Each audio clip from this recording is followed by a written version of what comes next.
Hello and welcome to Yorkshire Live Batley and Spen by-election Hustings. My name is Alex Rogers and I'm the parliamentary correspondent for Yorkshire Live. Today I'll be joined by 4 candidates who will be standing in the race on July the 1st. They are Kim Leadbeater for the Labour Party, Ryan Stevenson for the Conservatives, George Galloway for the Workers' Party and Corey Robinson for the Yorkshire Party. We did invite the Liberal Democrats, but due to another commitment, they were unable to attend. In just over a week's time, Batley and Spen will be awash with TV cameras and journalists as the area prepares for a second by-election in 5 years following Tracy Braben's election as West Yorkshire Mayor.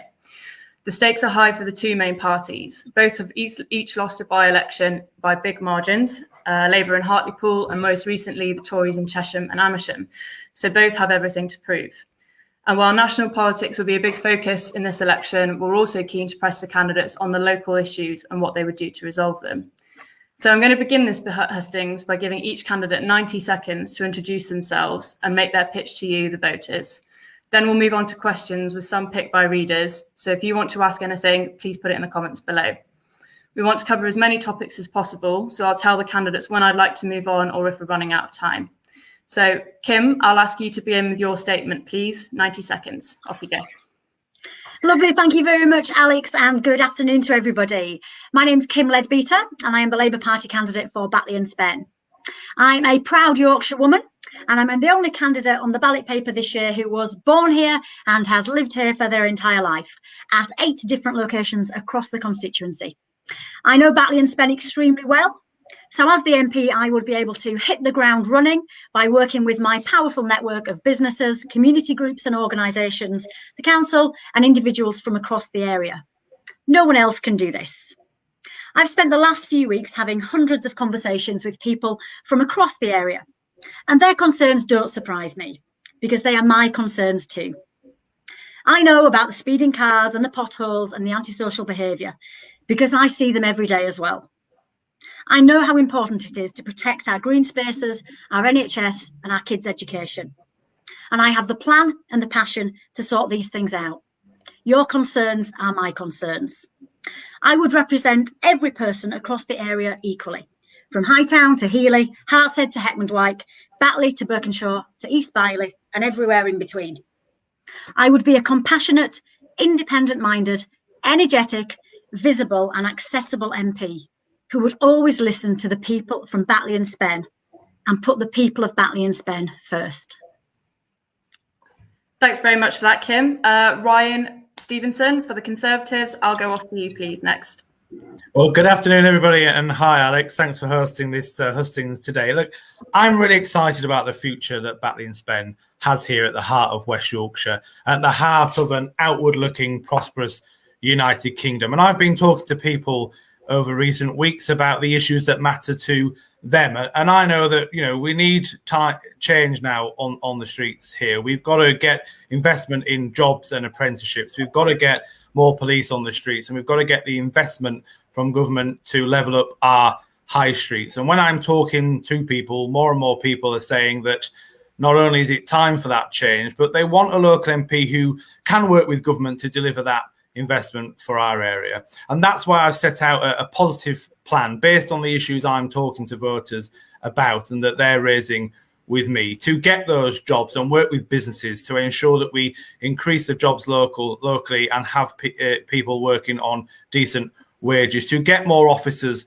on our streets, 500 already coming from the government recruitment programme with more to come, to help deal with the blight of crime on our streets and get the investment that our high streets so desperately need so we can bounce back from the pandemic in a way that has a jobs-focused recovery. And those are the issues that I'm talking to voters about, Alex. And hopefully on the 1st of July, people will see fit to make me their next Member of Parliament to work with the government and get that investment for our area. Thank you very much, Ryan. Corey Robinson from the Yorkshire Party. I'll now head over to you, please. Thanks, Alex, and thanks for the introduction and everything. My name's Corey Robinson. I'm standing as part of the Yorkshire Party to be the candidate in the by-election coming up for Batley and Spen. I grew up in Heckmondwike, Liversidge. I was there until I finished university, and then I had to move out due to kind of the underinvestment in our transport infrastructure over time. We've seen it, and I think everybody's aware, growing up, the area has been neglected, it is in decline, and we need to counter that currently a lot of our decisions are made in Westminster or Whitehall or in local government in Huddersfield. So the area doesn't really get its fair share. It doesn't get its kind of fighting for it. As a party, we want to bring power away from those areas and kind of to the regions, and then devolve that further within the region into areas, so that decisions are made on priorities by the communities that are being impacted. We've also seen we want a fair share of funding. Other kind of devolved governments, Scotland, Wales, even the London Assembly, they're getting a lot more funding per person, and we feel that actually our MPs can do a lot more, our councillors can do a lot more if they've got the actual power and authority to kind of address our priorities. Thanks. Thanks, Corey. And I'll go over to you now, George. George Galloway, standing for the Workers' Party. Thank you very much. Marcelo Bielsa, of course, is from nearby Argentina, but he's doing a hell of a job at Leeds United. As Ryan no doubt will confirm, he's a Leeds councillor. If you have to go to court, I hope you never do you hire the local lawyer or do you hire the best lawyer? I'm experienced in Parliament. I didn't enter politics 8 weeks ago. I entered 50 years ago. I've been 6 times elected to the House of Commons, twice independently of the big party system. I am genuinely independent.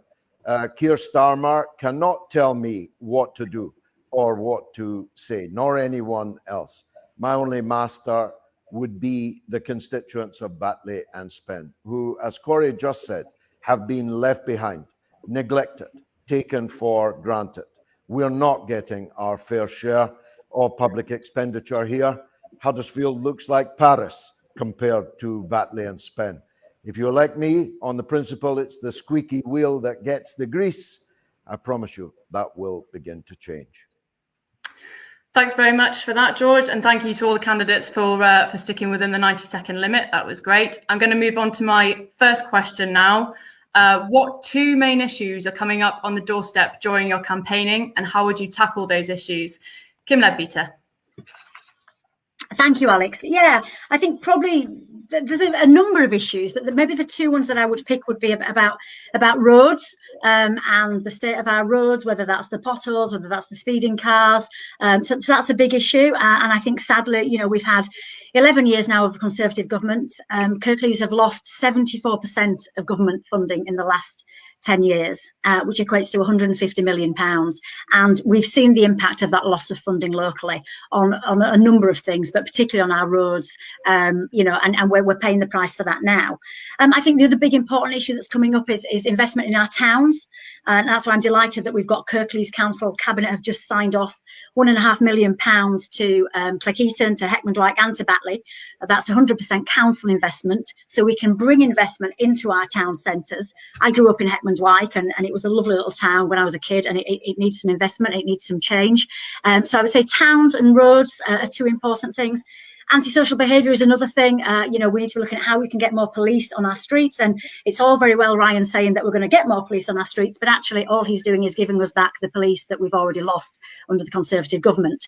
So I think those sort of local issues are really important to people, and I would say they're important across the patch as well. So those are a number of things I would prioritise in the short term. Thanks, Kim. And Ryan, I'll come to you now. Do you want to respond to one of Kim's points about police cuts there?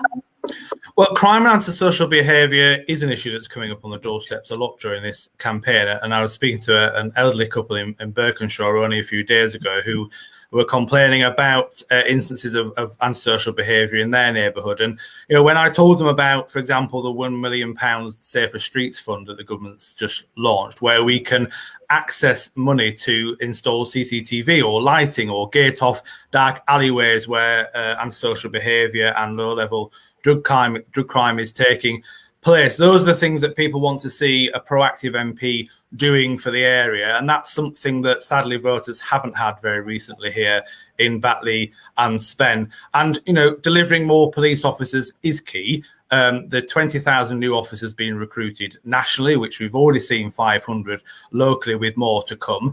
And we need a local MP who can and will work with government to fight for every pound and every officer on our streets. And the other thing that people are talking about is jobs and apprenticeships and generalised investment.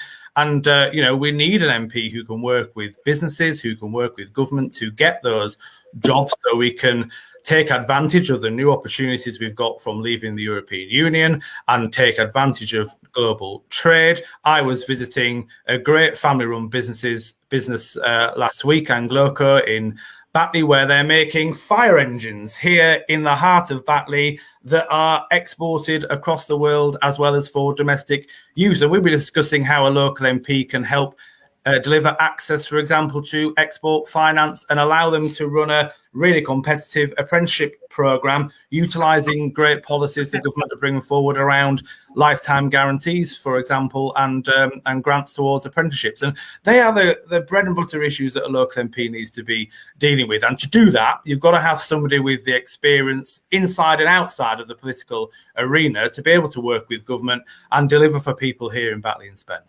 Great. Okay, George Galloway, what are the two main issues that you're hearing on the doorstep?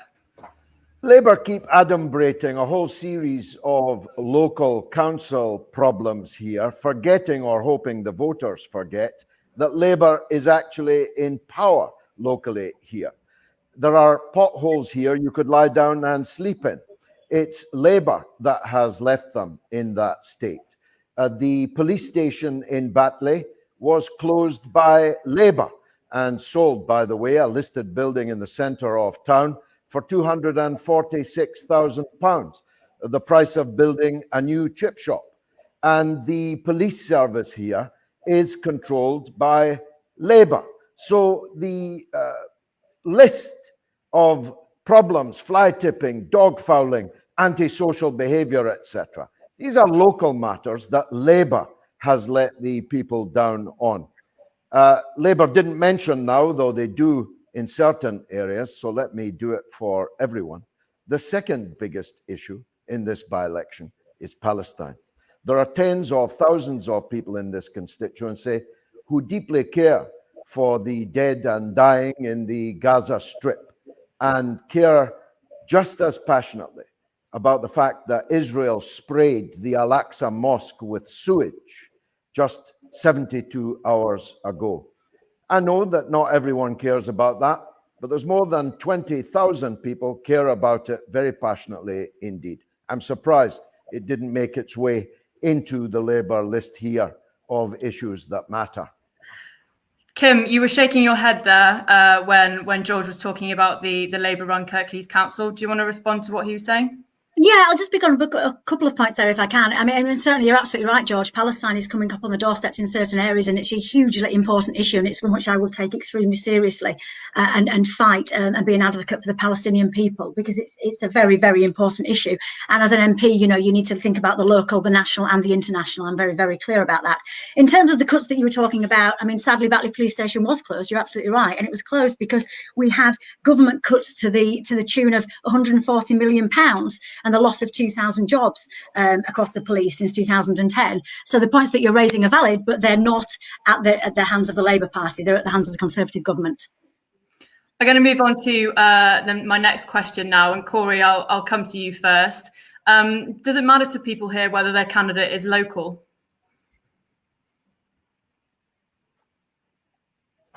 I think it depends, really. I've had people say on the doorstep that they want a local candidate. I've had people not mention it whatsoever. I think a lot of what we're getting is kind of people disengaged due to local issues being left unaddressed, not just for the 10 years, but for decades. Like when I was growing up 20 years ago, these issues were around then and they're still around. People are saying that the roads haven't been done in 20 years. There's people saying that they've tried to get together a street to retarmac their roads, but not got permission from the council to do that. I think they care more about getting things, there being action rather than who's delivering the action, I think.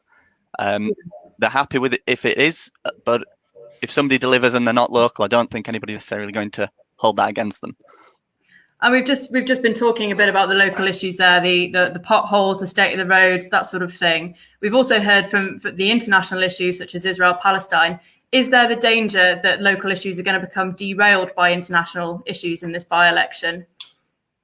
Kim, what do you think?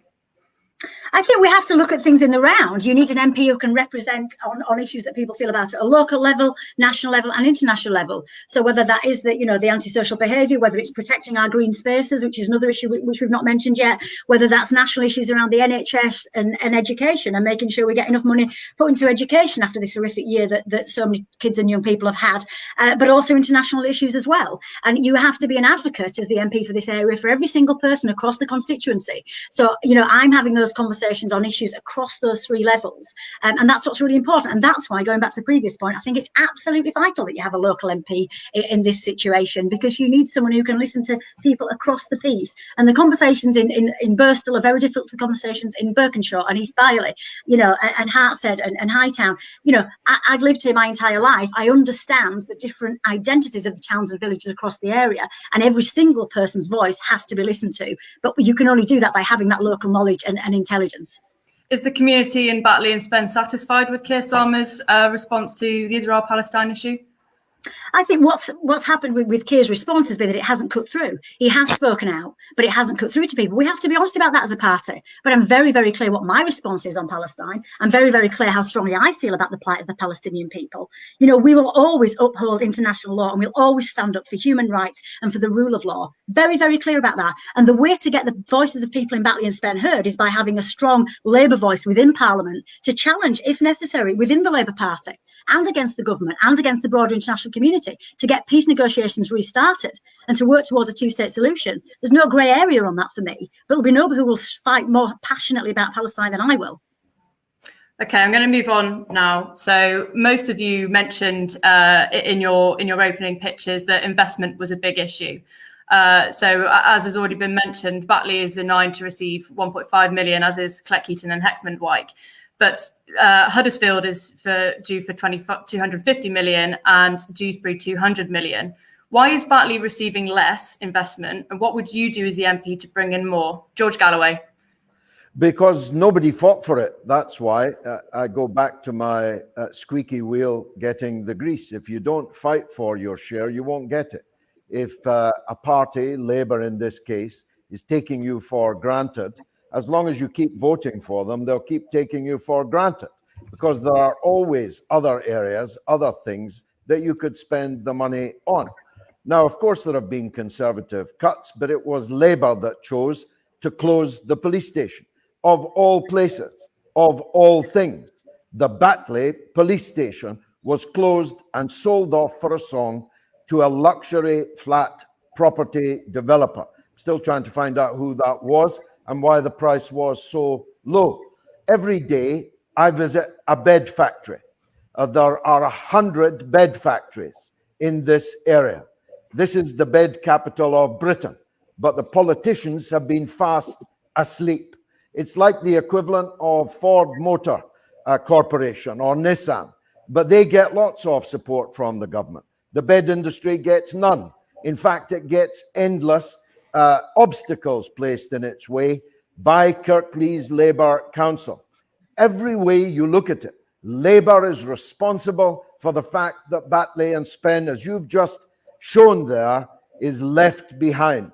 If you want to continue to be left behind, keep doing the same old, same old. If you want a change, I'm the best candidate for change. Ryan, if you were elected the MP on July the 1st, what would you do to bring in more investment? And why do you think Batley is getting the short stick here?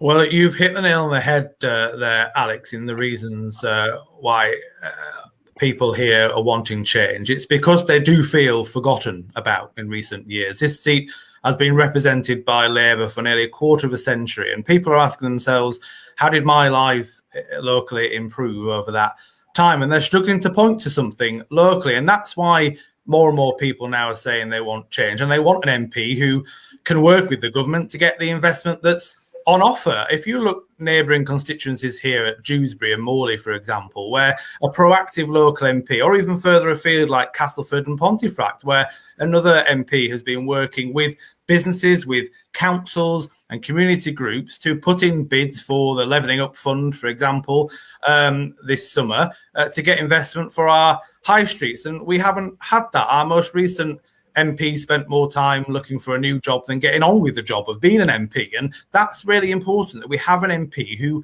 has political experience in local government or outside of politics as well, to know how the system works and what's needed locally. And that's my promise to voters in this by-election. It's the reason why levelling up our communities is at the heart of my positive plan to bring more jobs and apprenticeships and police and investment to our area, because they are the issues that people are raising with me. And I will work my hardest to work with the government and ministers. I was already discussing the need for a levelling up bid here in Batley and Spen when the Prime Minister visited Fox's Biscuits with me on Friday, and it was ears open to that because he understood the need for that investment so we can level up our high streets as we bounce back from the pandemic. I mean, Tories have been in power for 11 years now. Why is it only now that you're discussing the prospect of investment for Batley and Spen? Is it because your party has an electoral chance here for the first time in 24 years?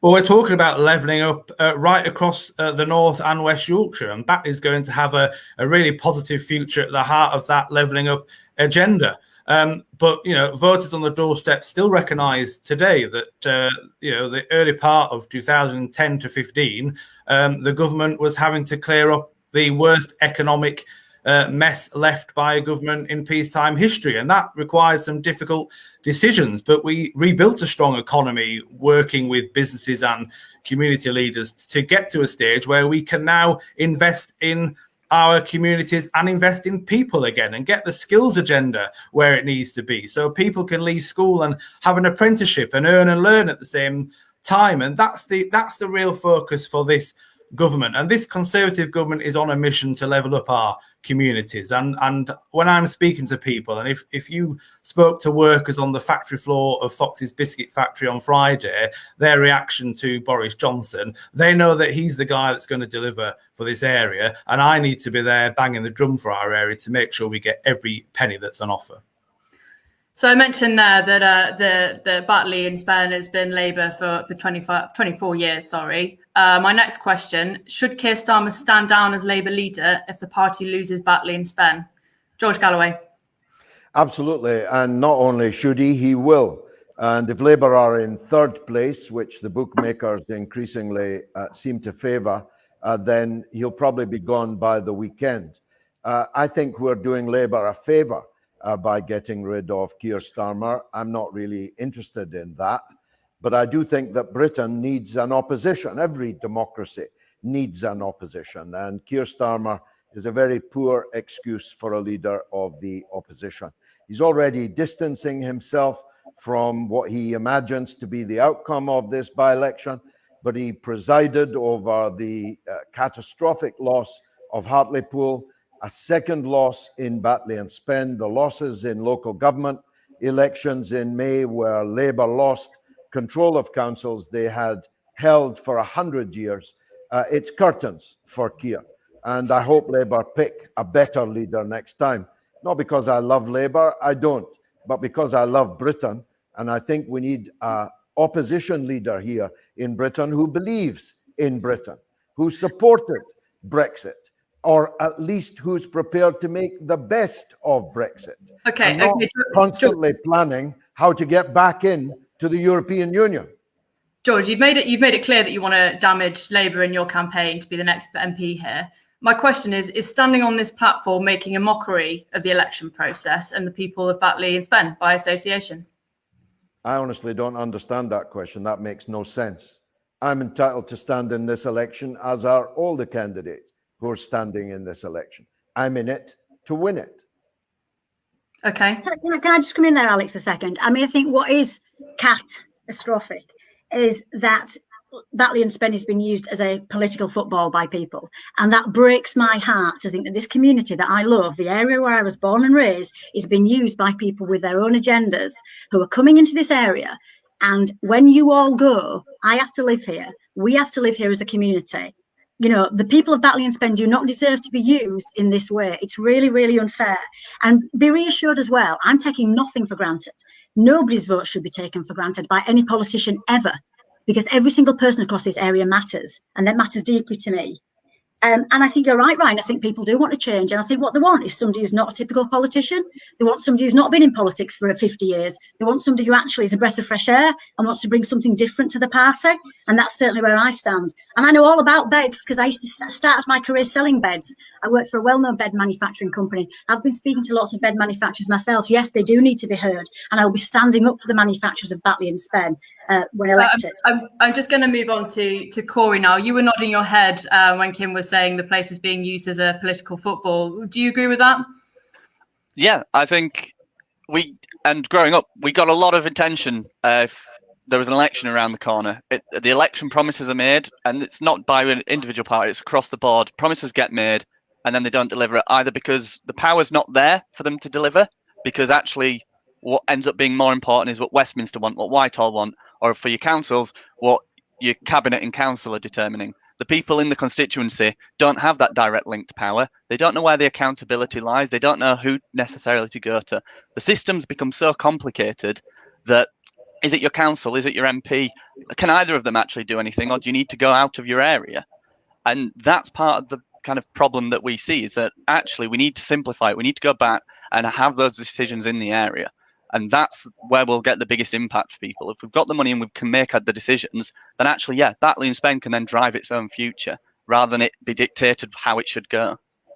And as a smaller, younger party, how do you cut through the main noise that is generated by not only the main parties, but the other 15 candidates standing in this election? I've found that across the political spectrum, very few people disagree with kind of power being brought locally. The voters want it. They want their fair share of funding. It's things they agree with. They've seen kind of the issues across time and they go, actually, if we've got that, then we're at least making the decisions. We know why things haven't been done at the minute. You don't have that kind of link. So we're managing to get through quite well on that front.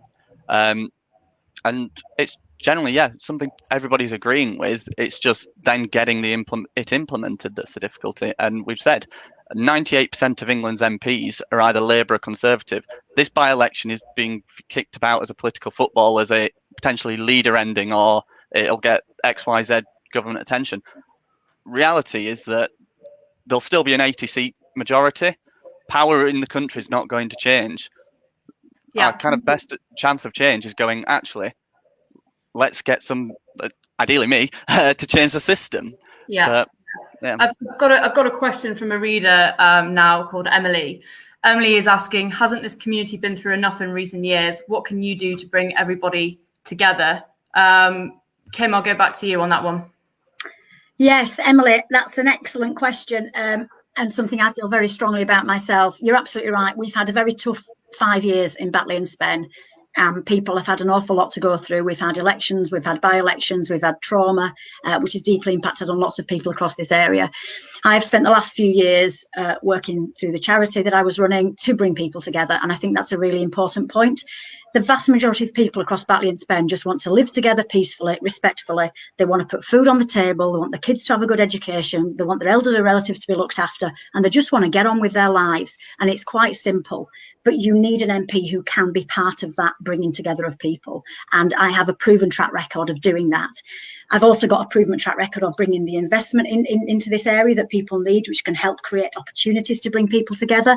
You know, looking at issues around loneliness and isolation, looking at, you know, ways of people having a sense of belonging and a sense of identity. You know, and after the pandemic, the tough time that we've all had, we all need to pull together. And, you know, the MP's role in being a part of that process is really, really important. We need to move forward and stop looking back in lots of ways.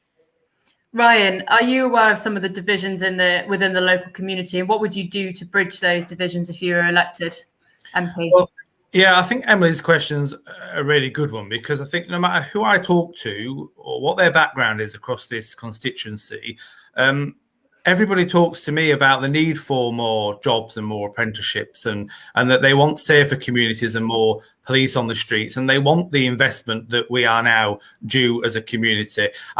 And those things impact everybody equally. And my plan for Batley and Spen will impact everybody equally. And you know, earlier in the campaign, I think it was an interview with you, Alex. Kim mentioned that she talks to people in Berkenshaw differently than the way she talks to people in Batley. And I think our communities have more in common than Labour give them credit for. I think no matter where you live in this constituency, I think the issues that matter to you are the same as everybody else. You want a safe community for yourself and your family to live and work in. And to get that, we've got to have somebody as an MP who can show leadership and has experience both inside and outside of politics to understand the system, and who can crucially work with the government to get the investment that we deserve. Has being not a local candidate, has that hindered you in any way or proven to be a disadvantage? Well, I'm director of an academy trust that operates here, and a lot of children from Batley and Spen come to our schools and receive an outstanding education. And so I know what the issues that families have are, because I deal with them day in, day out, and resolve some of those in the way that we deliver a quality education. And those ambitions that families have for their children, that they can leave school and enter a workforce where there are good jobs with decent wages, that they can enter an apprenticeship that's backed up by the government, that they can then go and work in local communities that have had the investment from government that we've been missing for so long, affects everybody equally. And those are the issues that I've been talking with voters about and listening from them. And they're the issues that they are raising with me. It's not a case that I'm putting down a plan that's picked out of the air. This is a plan that can deliver on the issues that people have been raising, by the sounds of it, with all of us throughout this by-election. Okay, I want to move on to some of the local issues now. One big issue here, yes, George. What about me? Yes, if you want to speak, that's fine. I certainly do want to speak. We've only got a by-election because the Labour MP opportunistically went on to what she imagined was a better job on double the wages.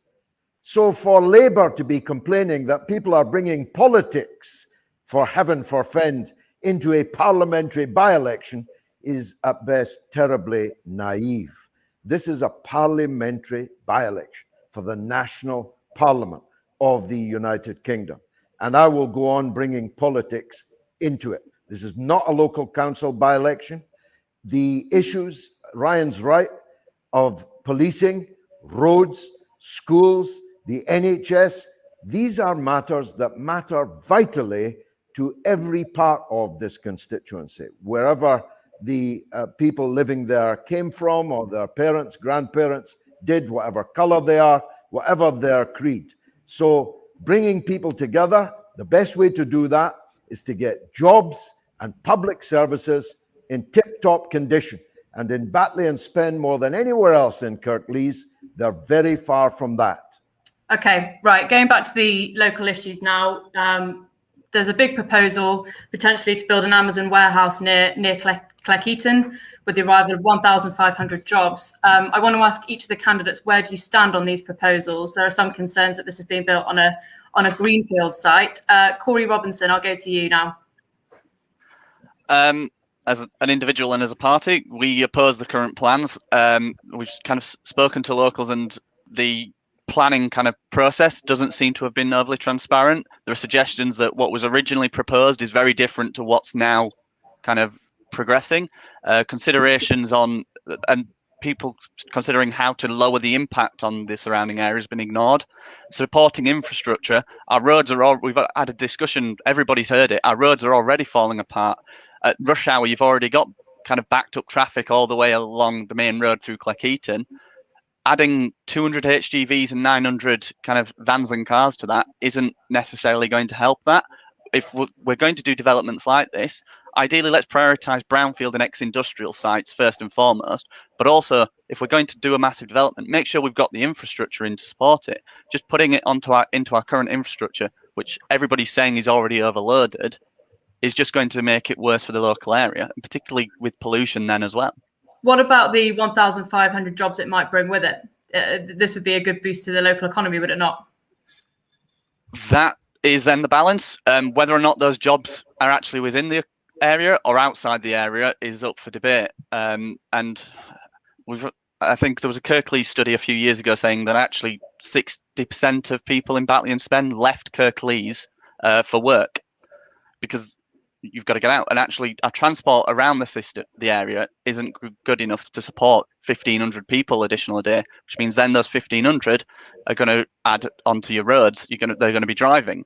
If we want those jobs, and we do, then we've got to also support how people are going to get there and improve elsewhere to be able to kind of see a benefit from it.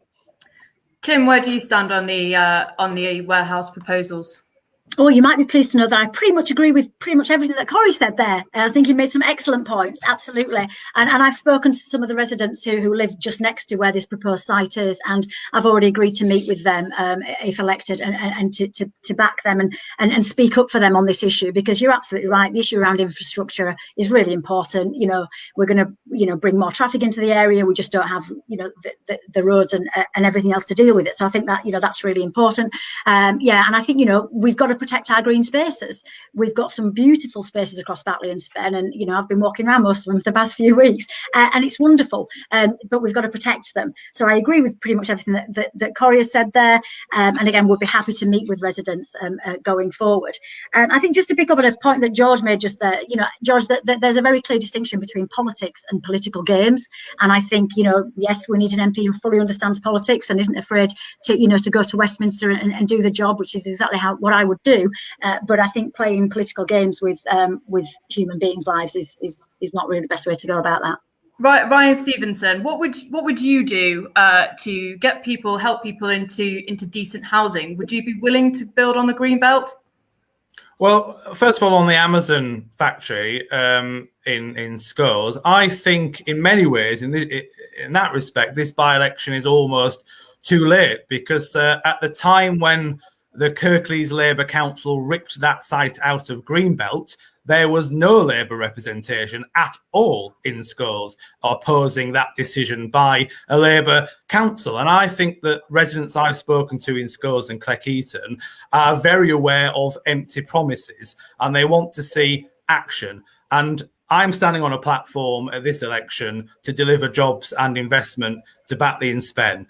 And in that respect, I welcome the investment and the jobs of any business that wants to come here and set up. But I will work my damnedest to work with local councils and residents to try and convince Kirklees Council that they've got this one wrong. And I will work to convince them that we need to bring that investment that's on the table to brownfield sites that are better connected to transport links in a way that preserves our environment. And it is a shame that when we most needed the support of an MP to oppose the Labour Council's plan, which ripped this site out of Greenbelt, it was nowhere to be seen. And when people talk about change, I think that's what they mean by change locally. Are there a sufficient number of brownfield sites to build on in the constituency, though? If you look right across the transport corridor that runs through Batley and Spen and our industrial heartlands there are sites where they're crying out for investment from businesses. And that's where the job of an MP can step in and say, look, if you are struggling to relocate your business to this premises, and one of those obstacles is an issue in terms of a building being run down, then let's look at how we can use things like the Levelling Up Fund as a seed funding to get that business investment. And we need an MP who's worked across the area, inside and outside of politics, to do that. I worked abroad for a time with different governments and political parties, and I've seen how it works in other countries as well. And there's a lot of lessons to be learned there around how we can have proactive leaders working cross-party as well with politicians and businesses to get the investment we need. I just want to raise that you've obviously been referring to the former MP Tracy Brabin, who isn't here to defend herself, so I don't want to spend too much time talking about her and her record. I want to move on to another issue now, which is Excuse me. Yeah, I was going to come to you, George, on the next question. I want to say something, if I may, on the Amazon issue. It's just not good enough for the Labour candidate to continue to distance herself from blunders made by the Labour Council. You can't be Labour but criticise everything that your own Labour Council has done. We're in this mess over the Amazon because of Labour. As Ryan said, the Labour MP absented herself. The Labour Council tore the land out of the Greenbelt. The Labour Council is responsible for this. Okay. I've already met the people most vitally affected by it, and I've given them this promise. I will lie down in front of the bulldozers. Maybe I can find a Labour pothole in which to do so in. Okay, George, I want to move the conversation on now. So I'm going to ask you next about COVID restrictions and whether they will end as promised on the 19th of July. As you'll know, parts of West Yorkshire have been in restrictions probably longer than anywhere else. If you were the MP for Batley and Spen, would you oppose or accept a return to local lockdowns if the situation demanded it, if cases rose exponentially? George Galloway. I think we've had enough lockdown. I think the thing we need now is to find out why Britain was so disastrously unprepared for a pandemic, which they had war-gamed 3 or 4 years before the pandemic arrived. There's cases of manslaughter, corporate manslaughter, that will have to end up in the courts. There's cases of corruption on a grand scale involving billions of pounds of public procurement given out to cronies and friends and even relatives of Conservative politicians. The economy, which Ryan said was strong, is actually on its knees in negative territory. Our economy has been devastated. Small business, medium-sized business, all been devastated. Walk down any street, any parade of shops. We have been in the hands of the most disastrous government on any pandemic ever, anywhere in the world. Our death rate, our rate of deaths in care homes amongst old people, world-beating records. Thanks to our great medical professionals and our scientific base, we were first with the vaccine, and we've handled the vaccine well. Thanks God for that. Or we might have been looking at millions of dead. But the vaccine is kicked in. 90% of the people have got antibodies in their body. The death rate, whilst tripled from 9 to 27, does not justify further lockdowns. We need to get Britain back to work and our society back as close to normal as we possibly can.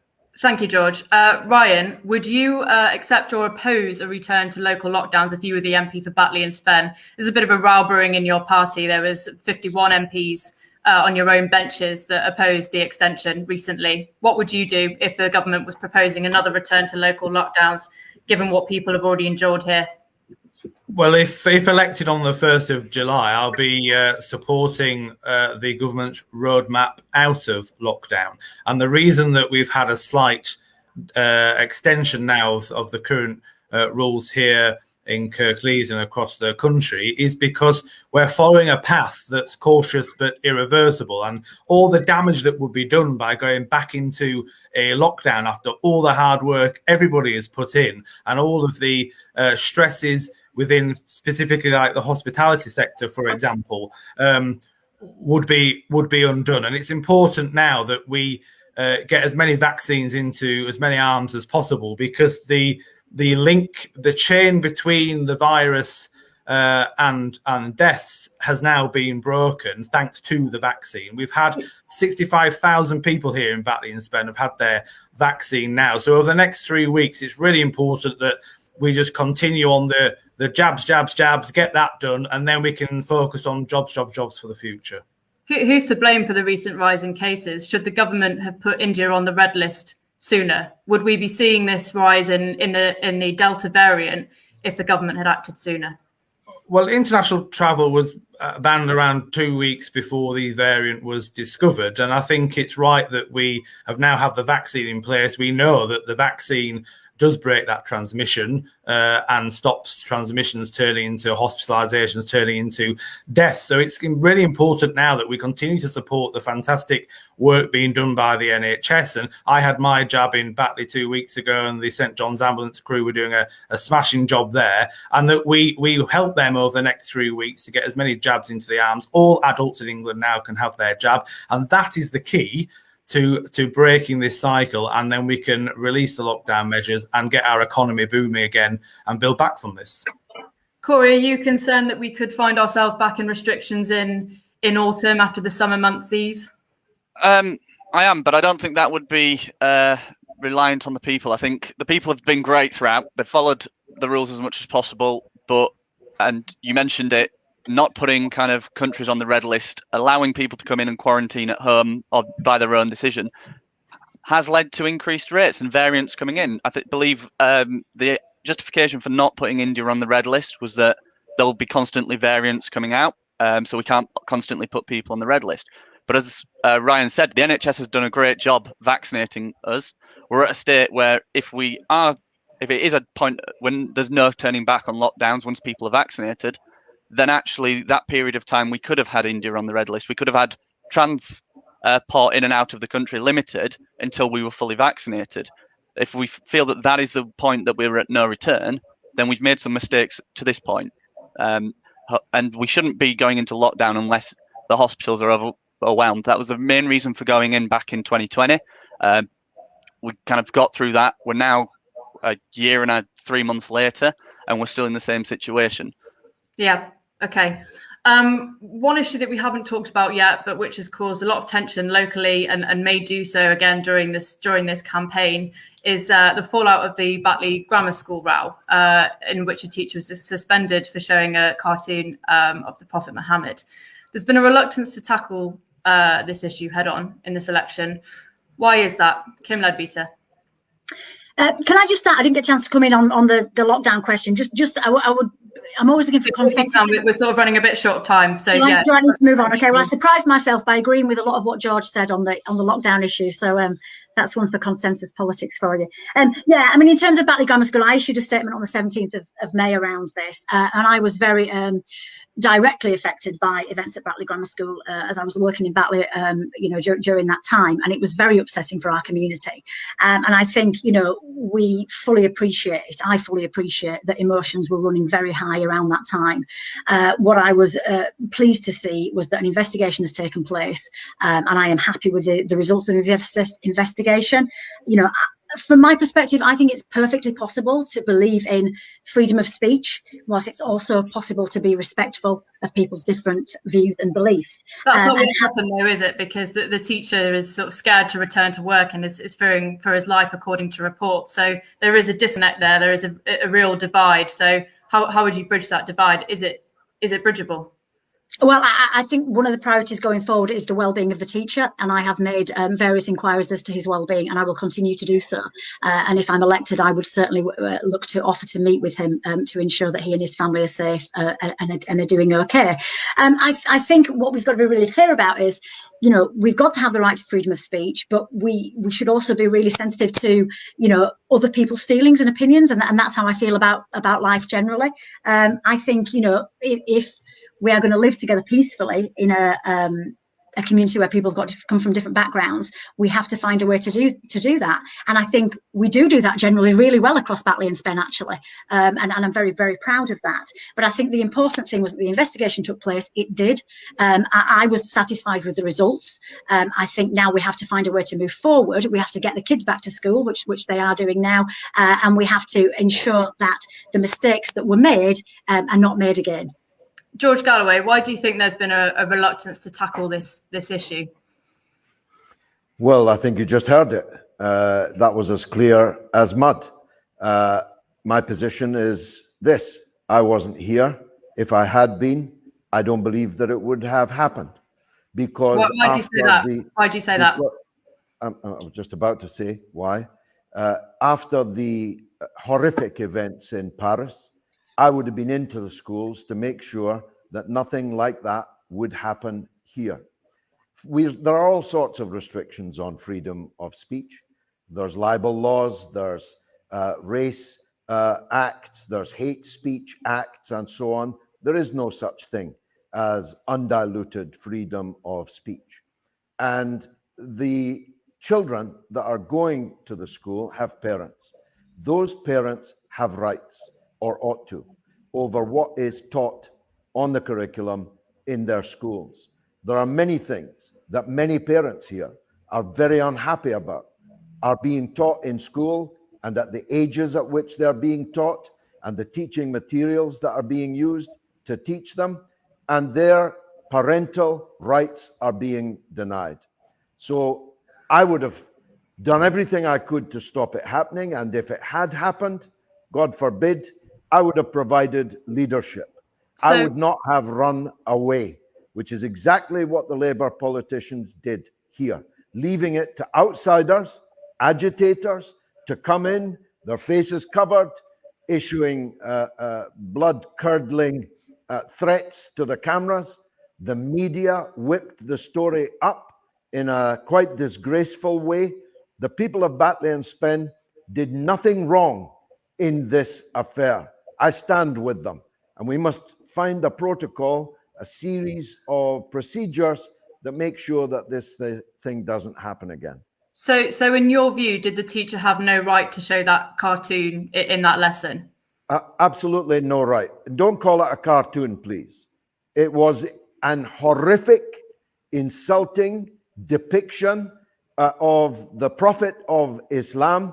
If it had been Jesus, I would have been outside the school gate protesting. If they'd portrayed Jesus in the way that the drawing portrayed the Prophet Muhammad, I'd have been there. And guess what? A lot of Muslims would have been there with me. Ryan Stevenson, what's your view on this? Did the teacher have a right to show that image in class? Alex, you're right to say this has been an appalling situation that we've had to deal with. And as an academy director, I know full well that the school has a duty of care over its students and its staff. And I think it's fair to say that the way the teacher has been treated, the fact the teachers had to go into hiding with, I believe, police protection is completely unacceptable. And I'm not afraid to say that if others won't. But my commitment here is that we have to have an MP who is not afraid to take on those difficult challenges and speak up when things aren't right. And unfortunately, that's not what we had when this happened. Our previous MP was preoccupied with other things and didn't speak. And the role of an MP is to speak up and say, look, it is down to schools how they teach material, and they should do so in a sensitive way. But having the experience I've had as director of an academy trust, I will be very keen now, if it's wanted, it's there on offer, but after the 1st of July, to work with not just the school to help them bounce back from this, but also help the teacher as well in his return to work, if that's something he wishes to do. But it can only be a process guided by the teacher. But having a strong MP who can speak up on the issues with the experience there in education would have helped. And also I'll be working with the government to continue to support through our curriculum our core values of rule of law, democracy, liberal individual liberty, and mutual tolerance and respect for religions across our curriculum. Corey, do you want to say something quickly on Batley Grammar before I move on to our final question? I think we've covered quite a lot of the avenues. Personal belief is that the image shouldn't have been shown, and that people do have a right to legal peaceful protest. Legal peaceful protest is successful kind of in many ways, but the fact that teachers had to go into hiding and is fearing kind of for his life is unacceptable, really. I don't think that's something anybody would disagree with, and that does need to be addressed, whether it's working together within the community, but it does need to be addressed on that front. Okay, and I'm going to move on to my final question now. If you are elected and become Batley and Spen's MP, what's the first thing you will do on July the 2nd? George Galloway, I'll go to you first. I'll be raising the demand for the reopening of the Batley police station. If you're giving me only one thing, I'm determined that the people of this constituency have a proper police service. Of all the things that Labour have done wrong in this area during this long period of one-party state that has ruled here, it was the closure of all things of a police station of all places in the centre of Batley. Thank you. Kim Leadbeater. The one thing I would do on July the 2nd would be to say a huge thank you to the people of Batley and Spen for going through another tough time, another few difficult weeks where the circus once again has come to town, and we've got lots of people knocking on their doors and you know, sadly possibly causing upset. So I'd be saying a massive thank you to the caused the by-election. It's Labour that caused the by-election. George, please don't interrupt him when she's speaking. Sorry, George, if I could just finish. It'd be really lovely for the people of Batley and Spen to be able to get back to their lives, but we've got a long list of things to do, haven't we? So it's impossible to pick one thing for me. All the things that we've talked about today would be extremely important to crack on with as soon as you become elected. Ryan, what would you do first thing on July the 2nd? Well, Alex, if I was lucky enough to be elected on the 1st of July, I would hope the voters would forgive me briefly whilst I catch up with my wife, who I haven't seen much of for the past few weeks in a tiring by-election. But after that, I'll be carrying on the conversations I'm already having with ministers and banging the drum for the investment. The first thing I'll be doing is getting that bid in for the Levelling Up Fund so we can get the investment that we need. I was talking to the Prime Minister about the desperate need for that bid when he visited here on Friday, and he was very keen to learn more. And that will be the first thing I'm doing on the Monday morning, is bang on the doors of ministers to say, right, I'm here. I'm going to speak up for Batley and Spen, and I'm here to deliver my plan for more jobs, more apprenticeships, more police and more investment. And I need the government's assistance to do that. Corey. Yeah, I was going to start by saying I think the count goes on till the early hours, so quite a bit of it might be catching up on sleep. But beyond that, it's going to be kind of talking to MPs across the region, councillors across from different parties, to kind of get a consensus on bringing power into our region. It'll do two factors to that. By working across parties, it shows what we discussed earlier about how to unite our community. We have to lead. If we're constantly infighting, that's going to propagate down. But the other is, if we can get that meaningful power into our communities, then when we do get the investment we deserve, we can attack it as it needs to. We can address our priorities as we see fit as a region. And if the kind of main parties don't want to do that, then they've got to provide a reason. Is it because they don't trust us within our areas to make those decisions, or is it that they think they know better? Okay, well, I'm afraid that's all we've got time for. So thank you very, very much to all our candidates for joining us today, and for you at home for watching. If you want more information on how to vote in the Batley and Spen by-election, and you want more information about the candidates that are standing, please visit yorkshire.live. And thank you very much again for joining us. Thank you. Bye. Thank you.